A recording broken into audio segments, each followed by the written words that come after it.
On aborde très rapidement en marche nordique l'écoute de soi. Il faut tout de suite être dans le ressenti.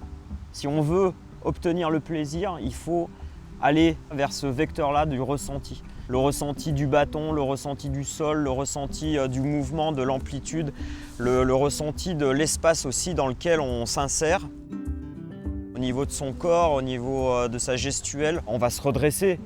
On va aller avoir un regard qui va chercher loin. On va relever le menton. Ça, c'est des signes, je dirais, qui vont permettre de prendre conscience de soi et de prendre conscience de soi dans sa globalité. La marche nordique, c'est un vrai sport de glisse. Quand on atteint un certain niveau, on arrive à se détacher finalement de la technique et on va ressentir une forme de glisse, de légèreté, de déplacement dans l'espace. Et ça procure énormément de plaisir chez les gens. C'est vraiment quelque chose qu'il faut rechercher dans sa pratique. Le bâton est là vraiment pour propulser et donner aux gens le sentiment de glisse sur le sol. Ça permet de glisser aussi dans sa vie, aussi je pense qu'on peut faire ce type de rapprochement, d'intégrer mieux les choses et de faire circuler l'énergie en soi. C'est devenu quelque chose qui est à part entière dans ma vie. Et puis qui est devenu petit à petit aussi un ancrage dans notre vie de famille, puisque avec ma femme, on s'est mis à pratiquer ensemble, en couple.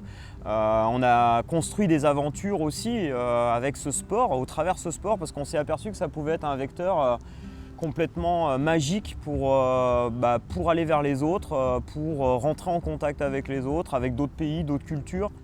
En partageant avec les autres, je vais repousser mes limites tranquillement. De façon douce, on construit sa technique avec les autres. Les gens, ils sont contents aussi de ce partage et ça, c'est une valeur forte de la marche nordique. Je pense que la marche nordique apporte ça quand on a fait une bonne séance, une belle séance. On a vraiment travaillé sur le ressenti, on ne peut que rayonner. Donc le rayonnement, et la première des choses, c'est le sourire. Ouais, c'est souvent ce qui me marque des fois quand on a traversé pas mal de villes en marche nordique avec ma femme. Et quand on croisait des gens, on souriait et ce sourire, il est communicatif. Donc ça veut bien dire que voilà, ça s'offre. Il faut être généreux en marche nordique.